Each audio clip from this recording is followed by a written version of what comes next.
Hi guys. So like many of you have pointed out, one of the really big problems in Hamburg was like congestion and too many cars on the road. I did find actually on Hamburg's website really neat ways of getting around. So they do offer public transit. There's buses, there's ferries. There is also like city rental bikes, which I thought was really cool. Car sharing companies, taxis, all of these things. So it looks like for that issue, they're working towards minimizing the amount of cars on the road, offering alternatives to cars on the road, making things more accessible to the people so that they won't require cars. I also found that article about Hamburg's plan to eliminate cars in 20 years, like altogether. So all in all, on that front, where it comes to public transportation and congestion, it looks like that's something that Hamburg is working towards and doing a really good job at mitigating. Another issue that I found was a growing refugee population. So housing, where did it go? Let me find it. So one of like an issue in Europe in general is housing for refugees, but this is also an issue in Hamburg. So forecasts predict that up to 1.9 million people may be living in Hamburg by the mid-2030s. And it's expected to grow by up to 20% by 2045. Blah, blah, blah, recent years.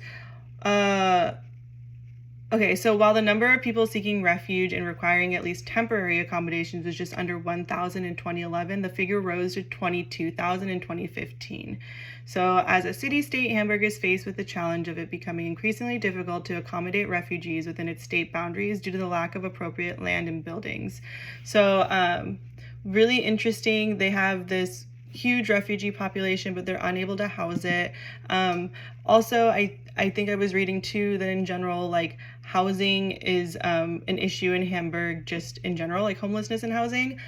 So for that issue, I did find that they were creating these low-income subsidized housing apartment buildings. It says Hamburg's low-income residents may face difficulties finding affordable housing on the private market. Public subsidized flats are an affordable alternative for those who are eligible. So they are looking to build low-income housing for its population because housing has become expensive in Hamburg. And then specifically for refugees and that housing issue, I found that they creative solutions to a refugee housing problem in Hamburg.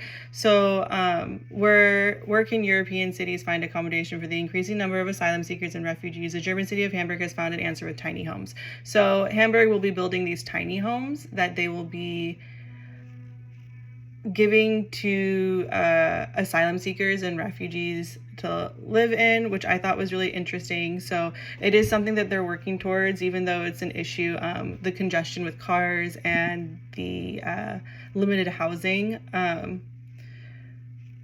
I think we talked about this a lot in the previous weeks, but their culture and history really is about environmentalism, sustainability, caring for each other and caring for the people. So I think that the more that they do those things and the more that the culture and city shows that they care about others and care about the people coming to Hamburg, the more sustainable the city will be. Like they're already working towards creating tiny homes for refugees. They're already working towards creating subsidized housing for people living in Hamburg.